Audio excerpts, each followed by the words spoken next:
Hello everybody, this is Cassandra. Welcome back to Cassandra's Garden. I hope you're having a lovely day. I'm going to show you how to make the perfect pie crust.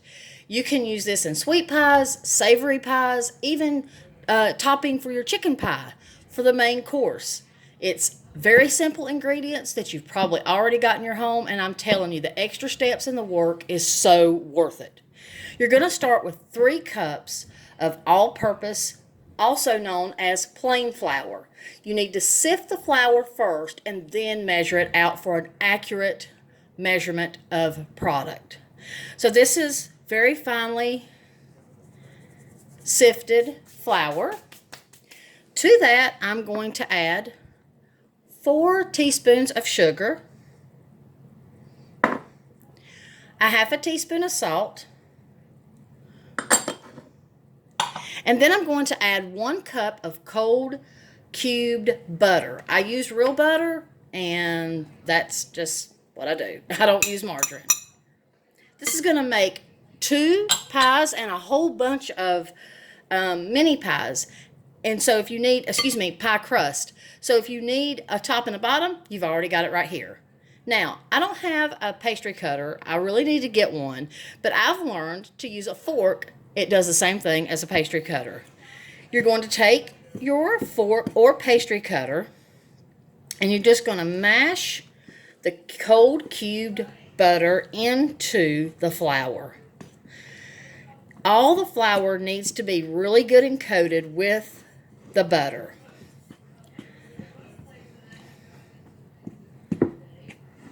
This video may take just a little bit because I'm doing this. I do all my videos real time. So I hope you don't mind. Just keep mashing.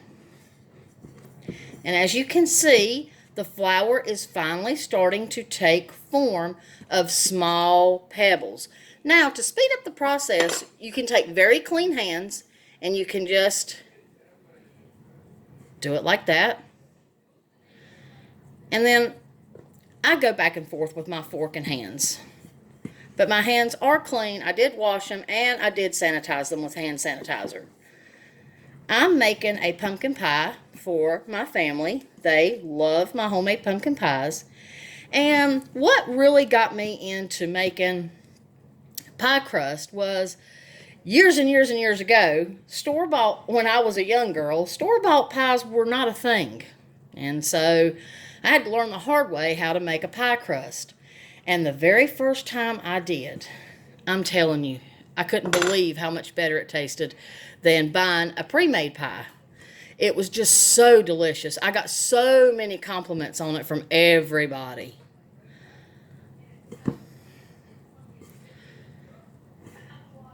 I was so proud of myself. Now, as you can see, it's starting to resemble the little pebbles that we want. This is what's going to make our pie crust delicious and flaky. I really need to invest in a pastry cutter. I really do.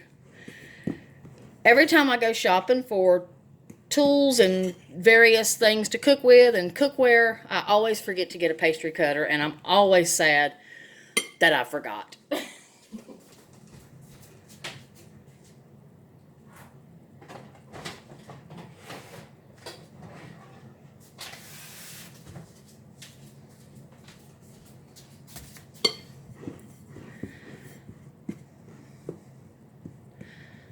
After you get your flour really good and mixed with the butter, you're then going to add 1 cup of milk. Just pour it in there and stir. This is a wonderful, wonderful recipe. Now, I'm using 2% milk. You can use whole milk. You can use skim milk. You can even use canned cream if that's all you have. Now, I see those chunks of butter in there, and that is exactly what we want and what we need. I'm going to add some more flour to my workstation here that has been sanitized.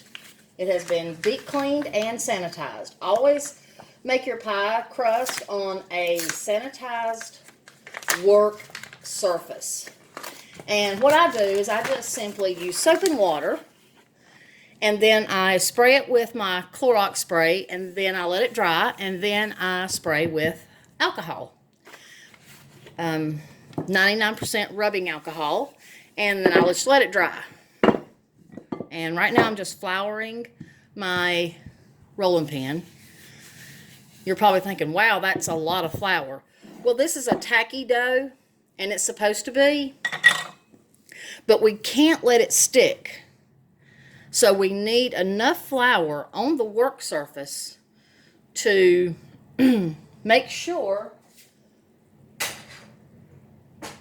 to ensure that it's not sticking. Then you're just going to kind of knead, and just for safekeeping, I'm going to grab some flour, put it over here in the corner, and use it as needed, because this will stick to your work surface if you're not careful. We don't want that. We just want this pie crust to be amazing. Now, like I said, this does make 2 pies. So,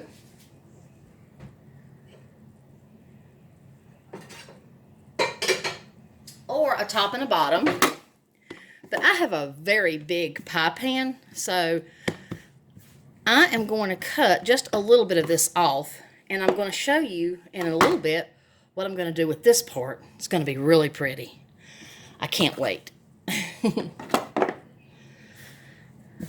Now see, it's already sticking to my work surface, so I've got to make sure that I have this really good and floured. And you've probably seen other videos where they make the pie crust completely different. But this is a no-fail recipe, and it works for me every time, and my pies are delicious. Now we're just going to roll it out and two around, and I can see chunks of butter in this, and then I'm going to lift it up every time, and just, if I feel like it's necessary, just throw some flour underneath it. Pick it up and turn it, and oh yeah, got some really good base underneath of flour to prevent sticking. Oh yeah, see those chunks of butter? That's what's going to make it flaky and delicious. And I'm telling you, these extra steps that you take to make a homemade pie crust, it's so worth it. You can tell such a difference. Now, I can't really make it like gorgeous. Like, I'm still learning how to make my pie crust beautiful, but I'm getting there. But I can sure make it taste good. Isn't that just lovely? Look how beautiful that is. Just gonna lift it up just a little, not pull it. We don't want to tear it, because it's getting to the size now where I can't just pick it up and put it back down. So, and like I said, this particular pie pan that I'm getting ready to put it in, it's really big. Now you're just going to take your pie crust and you're going to gently, oh yes, it paid to, sometimes it may tear just a little, but that's okay. You can piece it back together. Perfect. And that is how you make my delicious pie crust. I'll make a separate video and show you how beautiful and what I'm doing for this particular pie. This is a pumpkin pie, and I make the inside of my pumpkin homemade. I'll make a separate video and show you how to do that. This is just for pie crust purposes only. I hope you all enjoyed this. Thank you for watching, and happy baking.